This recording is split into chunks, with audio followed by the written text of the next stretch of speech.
At 14,000 feet above the scorching Sahara Desert, the presidential aircraft bucked violently against invisible turbulence. The cabin lights flickered as warning alarms shrieked through the recycled air. President Traoré Ibrahim gripped the armrests of his leather seat, his knuckles white against the burgundy material, as acrid black smoke began seeping through the ventilation system. "Mr. President," Captain Sadou Ouedraogo's voice crackled through the intercom, tight with controlled urgency. "We're experiencing critical engine failure. I need you to prepare for an emergency landing." Through the small oval window, Ibrahim stared down at the endless ocean of golden sand that stretched to every horizon. The Sahara appeared deceptively peaceful from this height, rolling dunes sculpted by ancient winds, unmarked by human presence, unforgiving in its vastness. But he knew better than most that the desert held secrets, and not all of them were kind to the living. The aircraft shuddered again, more violently this time. In the cockpit, Captain Ouedraogo wrestled with the controls as his co-pilot, Lieutenant Edru Ogo, frantically worked through emergency protocols. The left engine had begun coughing intermittently, each sputter sending vibrations through the fuselage that made the president's teeth rattle. "Oil pressure dropping fast on engine 2, Ogo reported, his young voice steady despite the circumstances. Ouedraogo's experienced eyes scanned the terrain below, searching for anything that might serve as an impromptu runway. The desert floor seemed uniformly hostile, soft sand that would trap their wheels, rocky outcroppings that would tear the aircraft apart, scattered boulders that could flip them end over end. Then he spotted it, a relatively flat expanse near a cluster of jagged limestone cliffs, perhaps 3 kilometers long and clear of major obstacles. It wasn't ideal, nothing about this situation was, but it was their only chance. "That's our target," he muttered, adjusting the aircraft's trajectory. The plane dipped lower, and through the cockpit glass, heat waves rose like ghostly dancers from the sun-baked earth below. In the cabin, Ibrahim tightened his safety harness and closed his eyes briefly, offering a silent prayer to whatever forces governed the fate of men who flew too close to the sun. The irony wasn't lost on him. He had been returning from a diplomatic mission to broker peace between warring factions in the region, only to find himself plummeting toward the very desert that had witnessed centuries of conflict. The left engine gave one final, defiant cough before falling completely silent. The sudden quiet was more terrifying than the noise had been. Now only the whistle of wind over wings and the labored whine of the remaining engine filled the cabin. "Brace for impact," Ouedraogo shouted. The aircraft hit the desert floor with bone-jarring force, its landing gear immediately disappearing into the soft sand. The plane skidded forward in a storm of dust and grinding metal, the fuselage groaning under stresses it was never designed to endure. Sand sprayed up past the windows like a golden blizzard, and the acrid smell of overheated brakes filled the air. For what felt like an eternity, but lasted perhaps 30 seconds, they slid across the desert floor, momentum gradually bleeding away as friction and sand worked to bring the wounded bird to rest. When they finally stopped, an oppressive silence settled over them, broken only by the metallic ticking of cooling engines and the distant hiss of escaping hydraulic fluid. Ibrahim unbuckled his harness with shaking hands, adrenaline coursing through his system. Through the smoke-hazed windows, he could see nothing but sand and the wavering heat mirages that made the air itself seem to dance. The temperature outside had to be approaching 50 degrees Celsius, lethal for anyone unprepared for extended exposure. Captain Ouedraogo appeared in the cabin doorway, sweat already beading on his forehead despite the aircraft's struggling air conditioning. "Sir, we need to assess our situation quickly. The emergency beacon is transmitting, but we're at least 200 kilometers from the nearest settlement."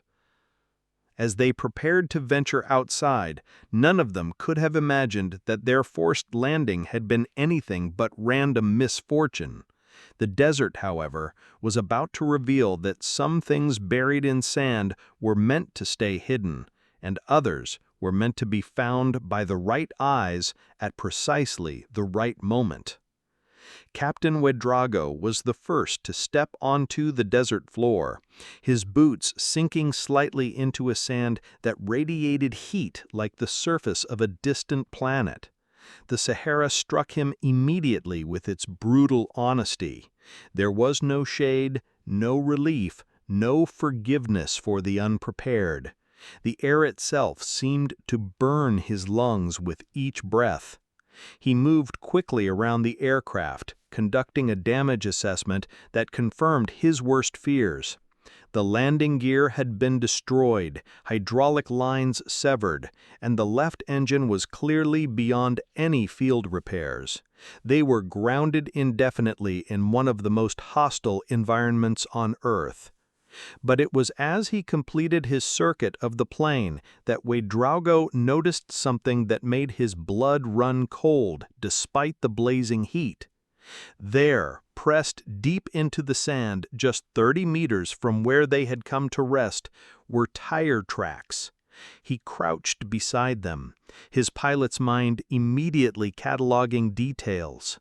The tracks were fresh, no more than a few days old based on the sharp definition of the tread patterns. But more disturbing was their size and spacing. These weren't the narrow tracks of civilian vehicles or the wandering paths of nomadic herders moving with their animals.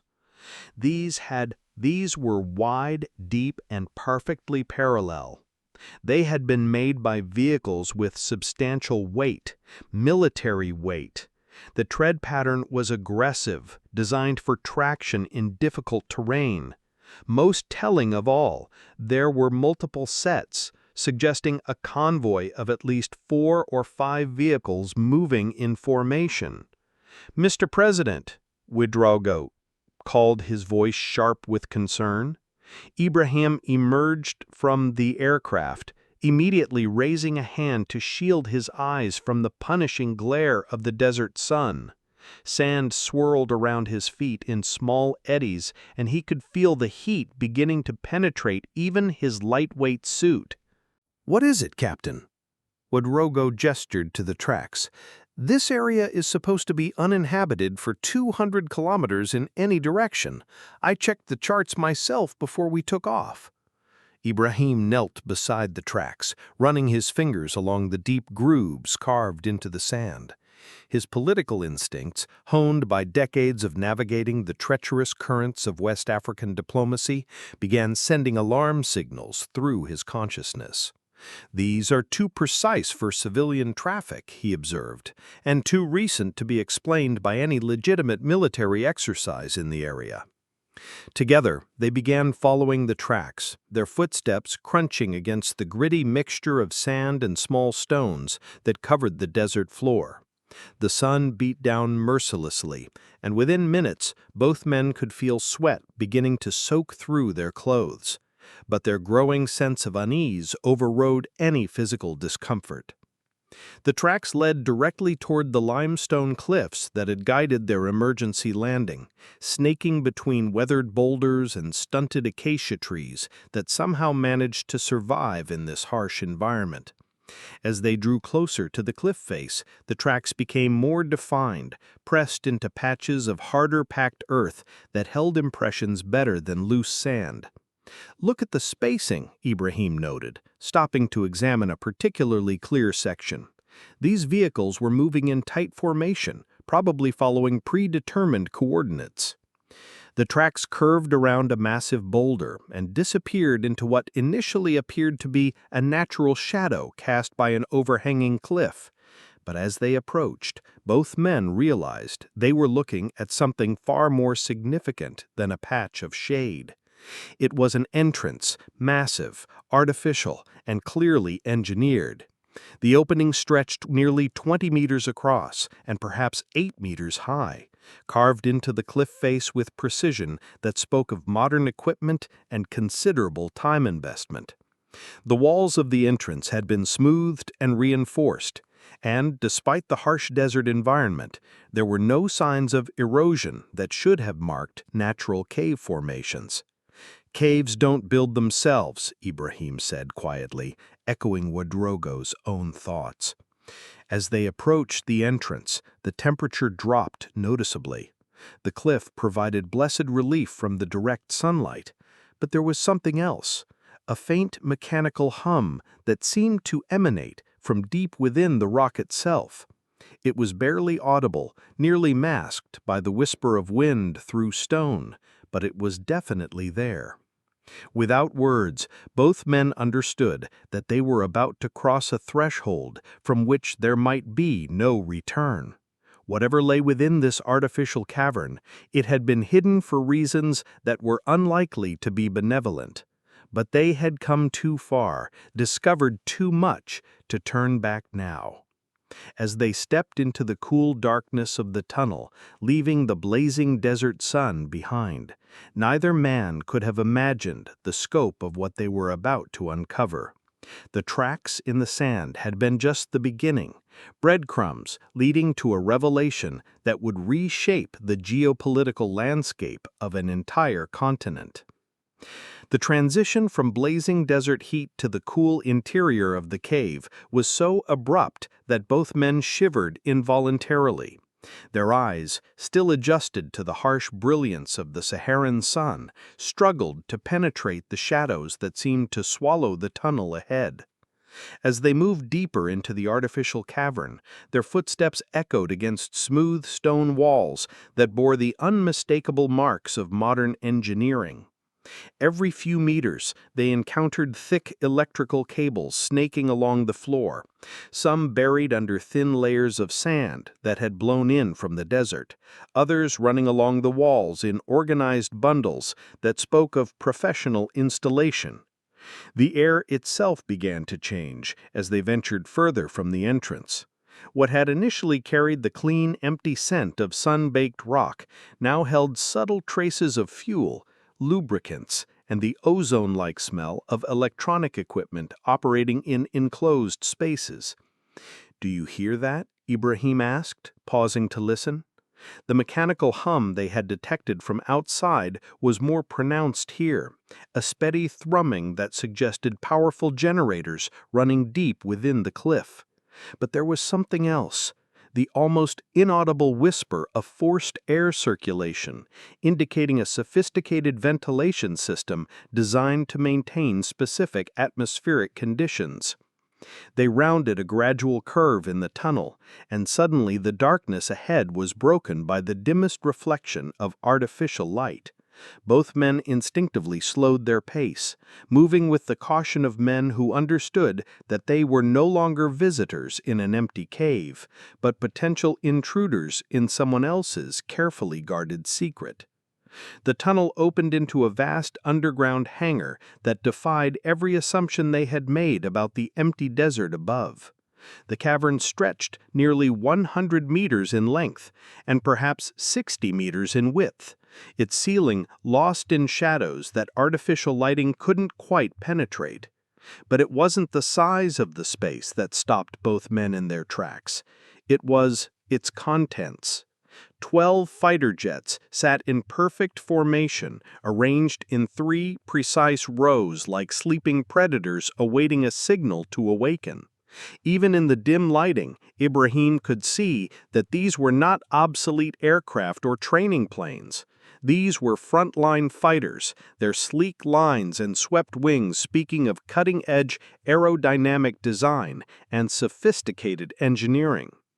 "Jesus," Ouedraogo whispered, his pilot's eye immediately recognizing the advanced nature of the aircraft. "These are frontline fighters, not more than a few years old."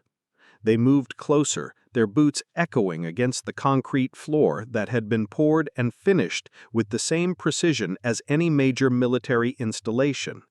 The jets were covered with camouflage netting, but enough was visible to reveal disturbing details. The aircraft bore no national markings, no flags, no registration numbers, no insignia of any kind. They were essentially anonymous weapons of war, capable of striking targets with complete deniability. The pylons under their wings were configured for air-to-ground missiles, and the internal weapons bays had been modified to carry extended-range fuel tanks. "These aren't configured for air superiority," Ibrahim observed, his political mind immediately grasping the implications. "They're set up for deep strike missions, long-range attacks against ground targets." Ouedraogo nodded grimly, moving to examine the nearest aircraft more closely. The serial numbers had been removed, but he could see where they had been carefully ground away and the metal refinished. Someone had invested considerable time and resources in making these jets completely untraceable. Behind the aircraft, the cavern opened into additional chambers that had been carved from the living rock. They found fuel storage systems with the capacity to support extended operations, spare parts organized with military precision, and banks of electronic equipment that hummed with quiet efficiency. In one alcove, they discovered a communication center that made Ibrahim's blood run cold. Satellite uplinks, encrypted radio systems, and computer terminals displaying real-time intelligence feeds from across West Africa. This wasn't just a hidden airbase, it was a complete command and control center for military operations across the region. But it was the documents they found in a secured cabinet that confirmed their worst fears. Detailed maps of government buildings in Burkina Faso, Mali, and Niger. Satellite photographs of the upcoming West African Economic Summit venue. Flight plans and timing charts for coordinated strikes that would begin in less than a week. "This isn't just about attacking buildings," Ibrahim said, his voice steady despite the magnitude of what they were discovering. "They're planning to decapitate the entire regional leadership structure in a single coordinated operation." The final folder contained the most chilling revelation of all: target lists with names, photographs, and detailed biographical information on every major political and military leader in the Sahel region. The operation had been codenamed Desert Storm, and its primary objective was listed as continental destabilization through leadership elimination. As they stood in the artificial cavern, surrounded by the instruments of a carefully planned betrayal, both men understood that they had stumbled upon something far larger than a simple terrorist plot or military coup. This was a foreign-directed operation designed to plunge an entire region into chaos, creating the kind of power vacuum that could be exploited for decades. The question that remained was whether they would live long enough to warn anyone about what they had discovered. The desert that seemed so empty and lifeless from the air now revealed itself as a carefully prepared killing ground, and they were standing at its very heart.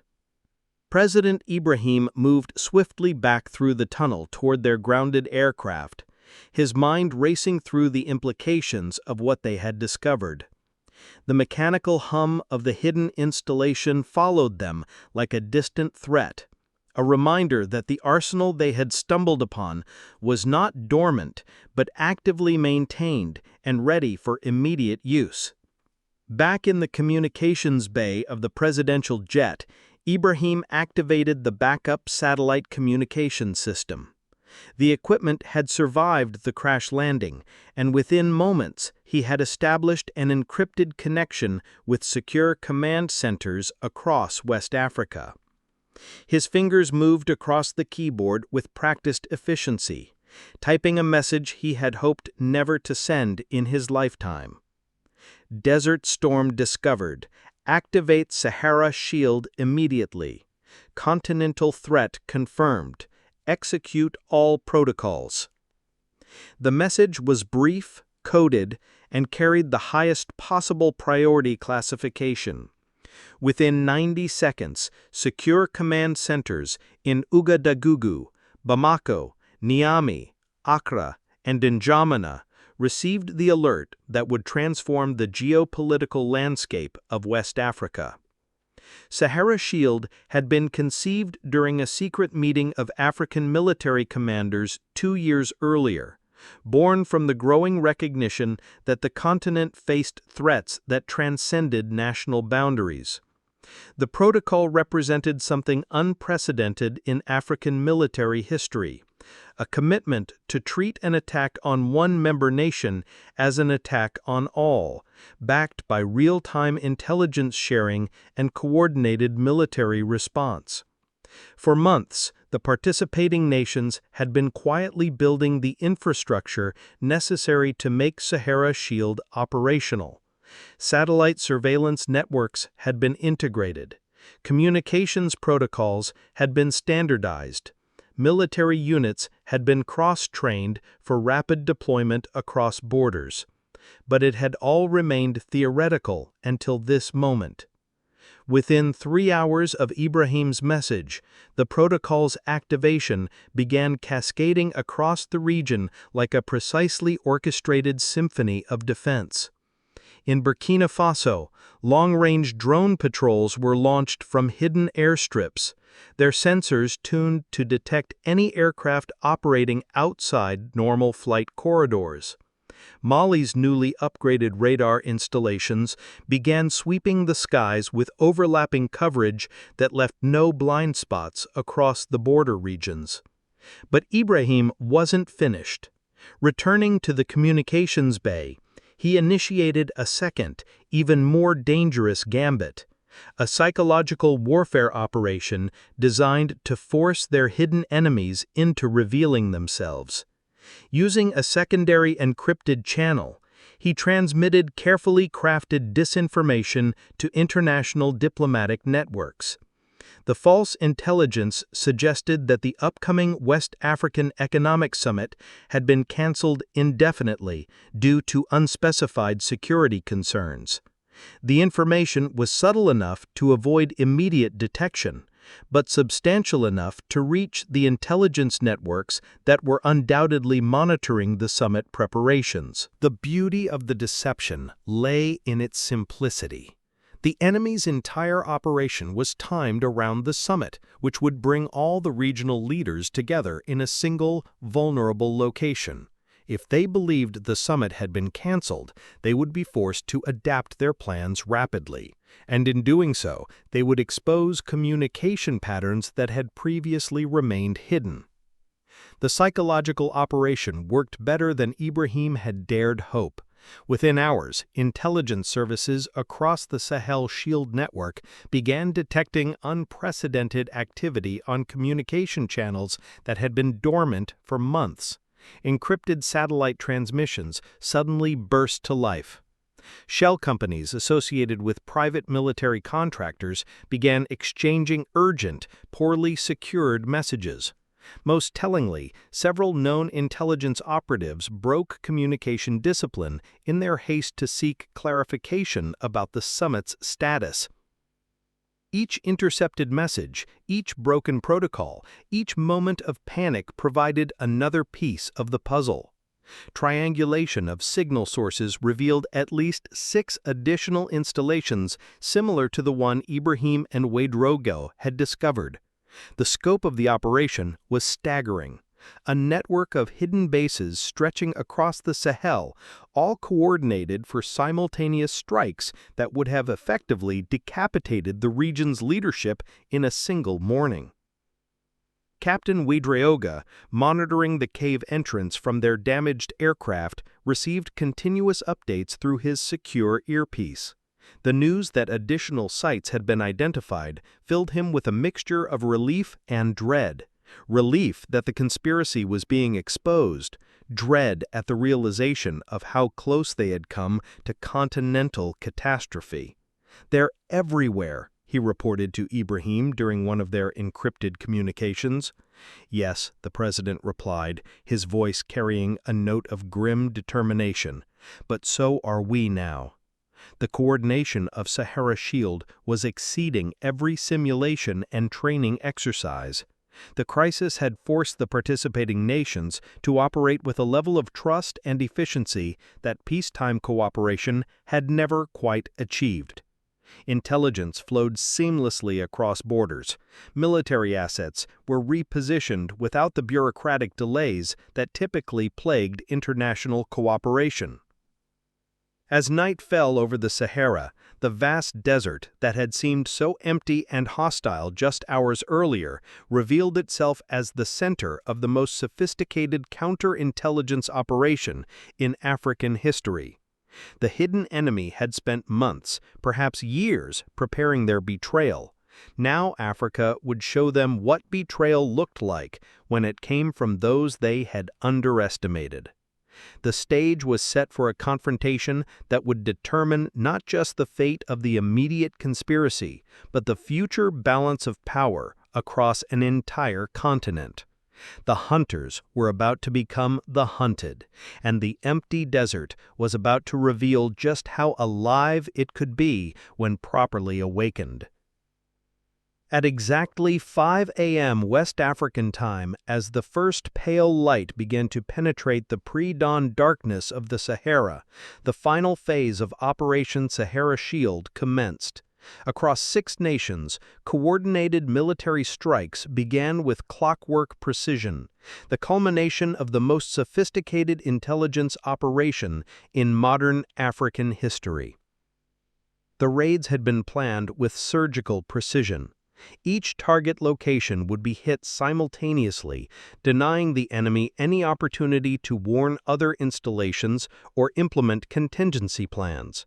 The operation required unprecedented coordination between national military forces that had spent decades viewing each other with suspicion.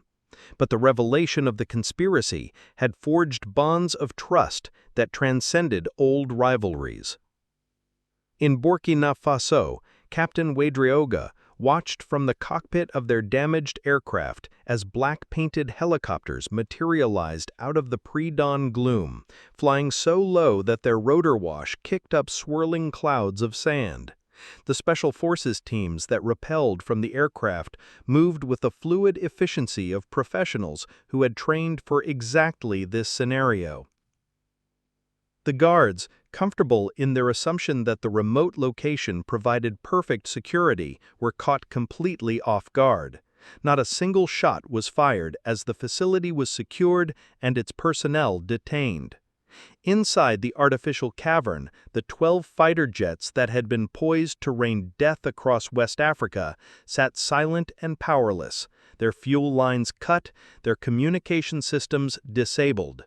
What had been intended as instruments of continental destabilization had become evidence in what would surely be the most significant war crimes prosecution in African legal history. But the Burkina Faso operation was only one movement in a much larger symphony of military action.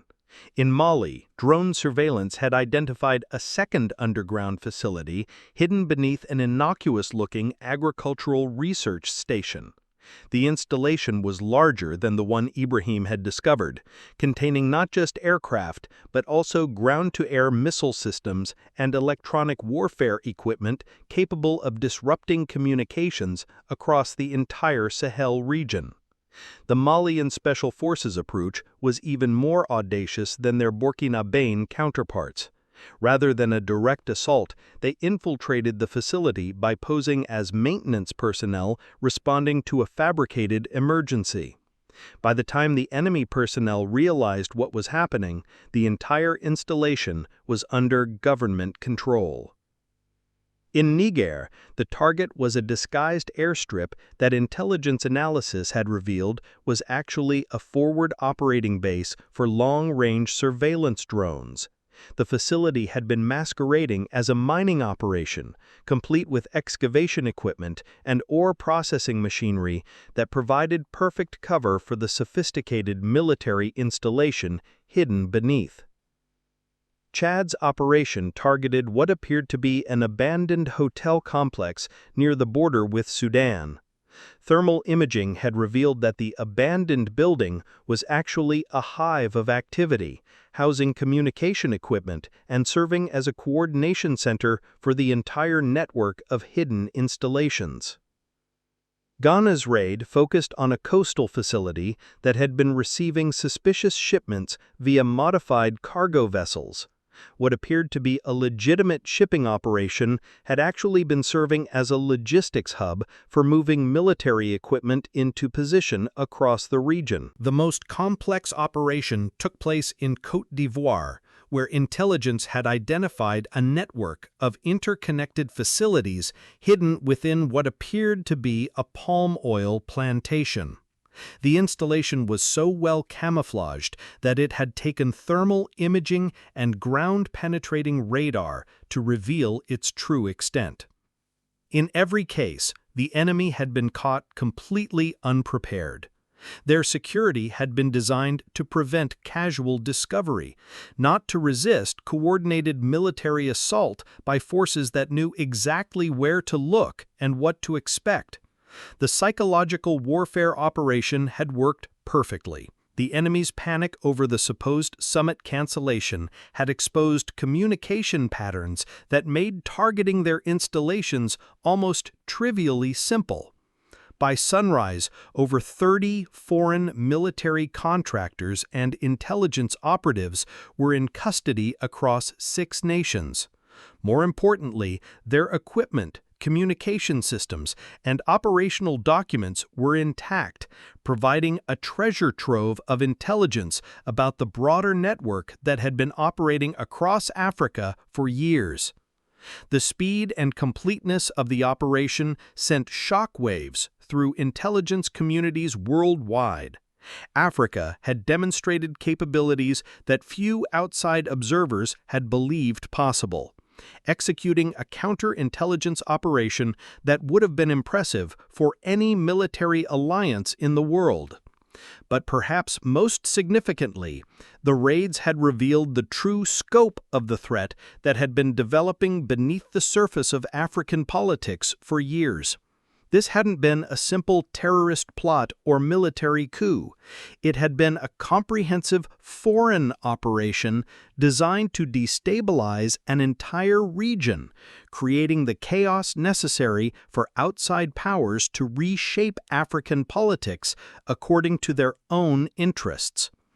As the sun rose fully over the Sahara, painting the desert sand in shades of gold and amber, the landscape that had seemed so empty and lifeless just 24 hours earlier revealed itself as the epicenter of a transformation that would redefine African security doctrine for generations to come. Within hours of the coordinated raids, news of the operation began spreading across Africa with the speed and intensity of a digital wildfire. Social media platforms exploded with reports, photographs, and video footage of the captured aircraft and equipment. The story was too large, too dramatic, and too important to be contained within official channels.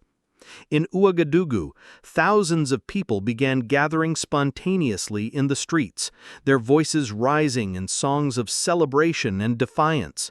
The national flag appeared at windows and balconies throughout the city, while car horns created a symphony of jubilation that continued through the day. Children drew pictures of fighter jets with crayons, their artwork serving as inadvertent documentation of a moment when the impossible had become reality. The psychological impact extended far beyond Burkina Faso's borders. In Lagos, Nairobi, Accra, and Bamako, murals began appearing on building walls almost overnight. Images of President Ibrahim standing over captured aircraft, his expression fierce and determined against the backdrop of the Sahara's golden dunes. The art was crude but powerful, capturing the essence of a moment when Africa had refused to be victimized. But the celebration was tempered by the sobering realization of how close the continent had come to catastrophe. The captured documents revealed attack plans that would have effectively decapitated the leadership of multiple nations in a single coordinated strike. The implications were staggering, not just for the immediate victims, but for the resulting power vacuum that would have plunged the entire region into chaos. At the African Union headquarters in Addis Ababa, an emergency session was convened with unprecedented urgency. Delegates arrived carrying identical briefing documents that detailed every aspect of the conspiracy, from the hidden aircraft to the target lists that included many of the people sitting in the assembly hall. The silence in the Great Hall was profound as the scope of the betrayal was laid bare. Some delegates wept openly as they realized how thoroughly their trust had been violated. Others sat in stunned silence, grappling with the implications of an operation that had been years in the making and had come within days of execution. The emergency session marked a turning point in African political consciousness. For decades, the continent had struggled with the legacy of colonialism and the ongoing interference of outside powers in internal affairs. But the discovery of the conspiracy represented something qualitatively different, not just interference, but an attempt at comprehensive subjugation disguised as humanitarian intervention.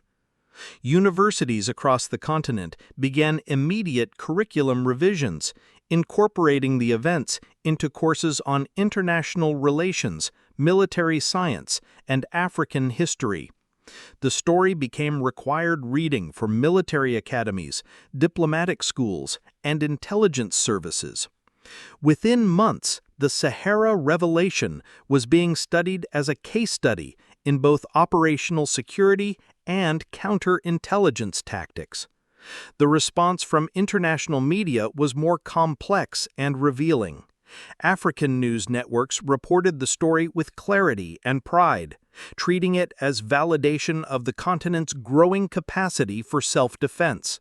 Many Western outlets, however, approached the story with skepticism, questioning the authenticity of the evidence and suggesting that the threat had been exaggerated. The disparity in coverage became a story in itself, highlighting the deep-seated assumptions that still governed much of the world's perception of African capabilities. That Africa could uncover and neutralize such a sophisticated threat challenged narratives that had been comfortable for decades. Captain Weda Ogo found himself transformed from a skilled but anonymous pilot into a national symbol. Songs were written about his sharp eyes and quick thinking. Schools named competitions after him. His photograph appeared on magazine covers across the continent, usually showing him standing beside one of the captured aircraft with an expression of quiet determination. But perhaps the most significant change was in how African intelligence services were perceived and treated by their international counterparts. For years, they had been dismissed as ineffective or corrupt. Overnight, that assessment changed. Foreign intelligence agencies that had once ignored their African counterparts began requesting meetings, seeking cooperation, and offering resources. The transformation wasn't just about respect, it was about fear. The realization that African intelligence networks had been watching, listening, and analyzing foreign activities far more effectively than anyone had imagined sent shockwaves through established power structures. The assumption that Africa was a passive recipient of outside intervention had been shattered, replaced by the understanding that the continent was fully capable of sophisticated defensive action. Regional governments began comprehensive reviews of all foreign military and humanitarian agreements. Aviation permissions that had been granted routinely were suddenly subjected to intense scrutiny. Facilities that had operated with minimal oversight found themselves facing detailed inspections and audit requirements. The desert, once seen as empty and lifeless, had spoken with a voice that commanded global attention. Its silence had concealed betrayal, but it had also preserved the evidence necessary to expose that betrayal. The vast expanse of sand and stone that had seemed like a graveyard had instead become the birthplace of a new era in African security consciousness. As the immediate crisis passed and the continent began to absorb the implications of what had been discovered and prevented, one thing became clear: Africa would never again allow itself to be caught sleeping. The tracks in the sand had become the foundation of vigilance that would span generations. The aftermath of the Sahara Shield operation triggered a complete transformation of African intelligence capabilities that surprised even the continent's staunchest supporters. In the secure command centers of Ouagadougou, teams of analysts worked around the clock, processing the mountain of intelligence materials captured during the 6 coordinated raids. Every document, every hard drive, every encrypted communication device revealed new layers of the conspiracy that had nearly succeeded in reshaping African politics. The captured materials painted a picture of foreign interference that stretched back nearly a decade. What had initially appeared to be isolated incidents of political instability across the Sahel region now revealed themselves as coordinated pressure points in a larger strategy of destabilization. Rebel groups that had seemed to emerge from local grievances were found to have received sophisticated training and equipment through the same networks that had established the hidden air bases. Dr. Aminata Traoré, President Ibrahim's newly appointed Director of Continental Intelligence Analysis, spent her days poring over financial records that traced funding streams through a bewildering maze of shell companies, charitable foundations, and private military contractors. The paper trail revealed the true scope of resources that had been dedicated to the operation: over $2 billion invested across 7 years, with funding sources in 3 different continents. This wasn't opportunistic interference, she explained during a classified briefing to the Sahara Shield Leadership Council. This was a systematic campaign to create the conditions for complete political reconstruction across West Africa. The discovery process had become an education in modern warfare tactics that few African military academies had previously understood. The enemy had employed what intelligence professionals called hybrid warfare, combining conventional military assets with cyber operations, economic pressure, and sophisticated disinformation campaigns designed to erode public confidence in existing governments. Perhaps most disturbing was the revelation of how thoroughly the conspiracy had penetrated existing institutions. Among the captured documents were detailed psychological profiles of key African leaders, compiled over years of surveillance and analysis. The profiles revealed intimate knowledge of personal relationships, financial vulnerabilities, and political blind spots that could be exploited to influence decision-making. Even more unsettling was the discovery of influence networks, carefully cultivated relationships with journalists, academics, and civil society leaders who had unknowingly served as conduits for foreign propaganda. Many of these individuals were sincere patriots who believed they were promoting African interests, unaware that their information sources were feeding them narratives crafted in foreign intelligence agencies. The scope of the deception had been breathtaking. News articles critical of regional cooperation efforts were traced back to coordinated disinformation campaigns. Academic studies questioning African military capabilities had been funded by foundations connected to the conspiracy. Even some humanitarian organizations had been penetrated or manipulated to provide cover for intelligence collection activities. But the same thoroughness that had made the enemy's preparation so dangerous also made their exposure devastating. The captured intelligence provided African security services with a complete roadmap of foreign intelligence operations across the continent. For the first time, African governments understood exactly how they were being watched, analyzed, and manipulated. The psychological transformation that followed the Sahara Shield operation was perhaps more significant than the military victory itself.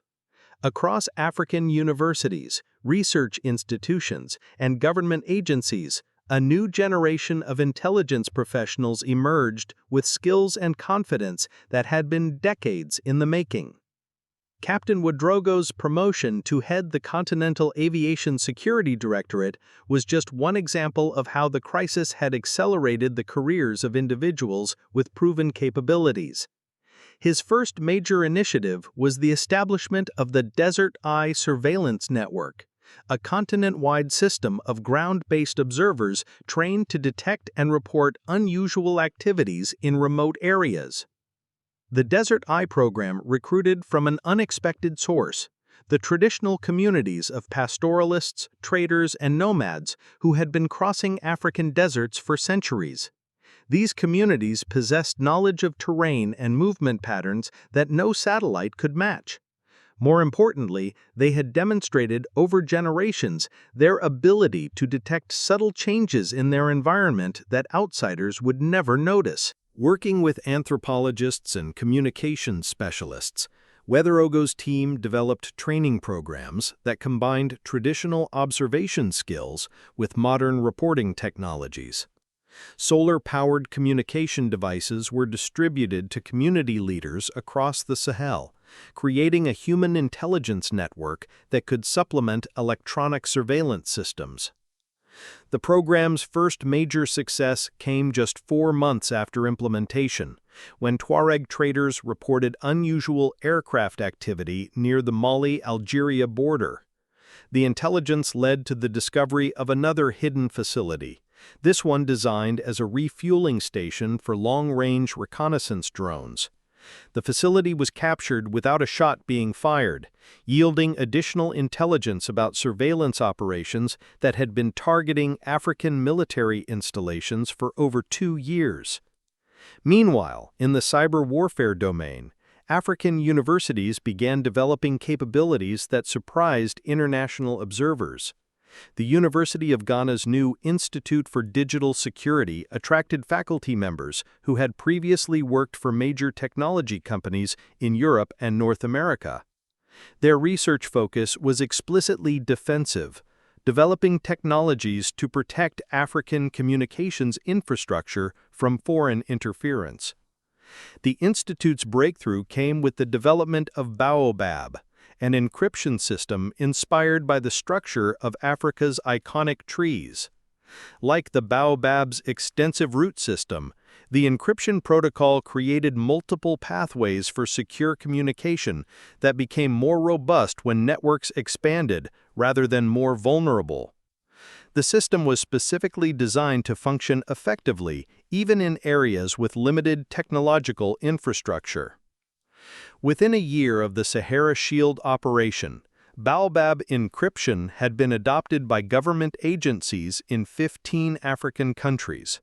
More significantly, the technology was being licensed to international customers, generating revenue that funded further research and development. Africa was no longer just a consumer of security technology, it was becoming an innovator and exporter. The success of the Sahara Shield operation had demonstrated the power of African cooperation in ways that decades of diplomatic initiatives had failed to achieve. The crisis had forced participating nations to share intelligence, coordinate military operations, and trust each other with their most sensitive secrets. The results had been so successful that dismantling the cooperation framework became politically impossible. President Ibrahim found himself at the center of discussions about formalizing and expanding the Sahara Shield protocols. The original framework had been designed as an emergency response mechanism, but its success had revealed the potential for much broader cooperation. Economic ministers began exploring how the intelligence sharing protocols could be adapted to combat financial crimes and corruption. Health ministers proposed similar cooperation frameworks for dealing with pandemic threats and medical emergencies. The transformation was most visible in the annual African Union summits, which had historically been characterized by lengthy speeches and minimal concrete achievements. The post-Sahara Shield summits operated with an efficiency and focus that reflected the new reality of functional African cooperation. Decisions that had previously required months of negotiation were now made in days, based on shared intelligence and mutual trust that had been forged in the crucible of genuine crisis. But the integration went beyond government cooperation. The revelation of how thoroughly foreign interests had penetrated African civil society led to the development of new frameworks for academic and cultural exchange designed to strengthen Pan-African identity while maintaining openness to legitimate international engagement. The University of Timbuktu, rebuilt with funding generated from the sale of captured military technology, became a symbol of this new approach to international engagement. The university attracted students from across Africa and around the world, but its curriculum was explicitly focused on African perspectives on global issues. Graduates emerged with deep knowledge of African history, languages, and cultures, combined with technical skills that made them sought-after professionals in international markets. 6 months after the emergency landing that had changed everything, President Traoré Ibrahim stood at the podium of the African Union Military Assembly in Addis Ababa, holding a framed photograph that had become one of the most recognizable images in modern African history. The picture showed nothing more than 2 parallel tire tracks pressed deep into desert sand, leading toward the shadowed entrance of a limestone cave. "This," he began, raising the photograph for the assembled delegates to see, "was our warning, a whisper in the sand, a gift we did not ask for, but one we chose to hear." The silence in the great hall was complete, weighted with the memory of how close they had all come to disaster. Behind him, a massive screen displayed current footage of the same desert location, now transformed into a monument and training facility, where African military personnel learned the lessons of vigilance and coordination. But the changes went far deeper than military training. The cave had become a pilgrimage site for African youth who traveled from across the continent to see the place where their future had been saved. School groups arrived daily, led by guides who explained not just what had happened, but why it had nearly succeeded, and how similar threats could be prevented in the future. The curriculum developed for these educational visits had become a model for civic education programs across Africa. Students learned about the mechanics of disinformation, the importance of media literacy, and the ways that foreign interests could exploit social divisions for political purposes. More importantly, they learned about the power of cooperation and the strength that came from continental unity. The 12 captured fighter jets had been more than war booty. They had become the foundation of a continental defense network that spanned 22 nations. But their symbolic value was perhaps even greater than their military utility. African engineers had spent months dismantling and analyzing every component, from advanced guidance systems to encrypted communication equipment. The knowledge gained had been shared freely among Sahara Shield participants, creating a collective technological capability that none could have achieved alone.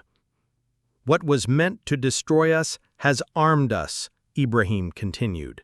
"Those aircraft were not just metal and fuel, they were messages, warnings left in darkness that we chose to transform into light."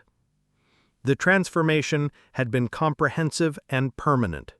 The Sahara Shield Protocol was no longer a theoretical framework, but an operational reality that had fundamentally altered the strategic balance across the continent. Surveillance satellites now operated in coordinated networks spanning multiple countries. Desert outposts had been reinforced with joint command protocols that allowed for rapid response to any threat. Drone networks stitched together in real time created an integrated early warning system that covered everything from the Atlantic coast to the Red Sea. In the years that followed, the Desert Eye Network detected and prevented 3 additional attempts at establishing covert military installations on African soil. Each successful interdiction reinforced the lesson that Africa was no longer an easy target for foreign manipulation. The continent had developed not just the technical capabilities to defend itself, but the institutional memory and political will to maintain vigilance over time.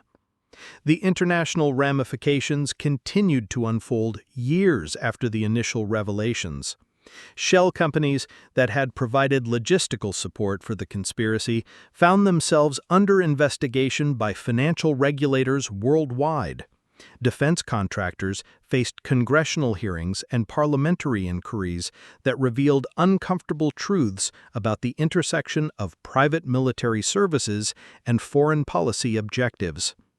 Perhaps most importantly, the events had forced a fundamental reassessment of African capabilities across the international community. Diplomatic relationships that had been built on assumptions of African dependency and vulnerability had to be reconstructed on the basis of mutual respect and genuine partnership. The economic implications were equally significant. The advanced technology captured during the raids had been reverse-engineered and, in some cases, improved upon by African research institutions working in unprecedented collaboration. Patents filed by African inventors began appearing in international markets, generating revenue streams that had been inconceivable just years earlier. Universities that had struggled for decades with brain drain, losing their brightest graduates to opportunities in Europe and North America, suddenly found themselves at the center of cutting-edge research programs that attracted talent from around the world. The crisis had revealed not just African defensive capabilities, but African innovative potential that had been suppressed by decades of underinvestment and brain drain. The transformation extended into popular culture as well. Musicians across the continent composed songs about the Sahara Shield operation, creating a new genre of Pan-African music that celebrated continental unity and self-determination.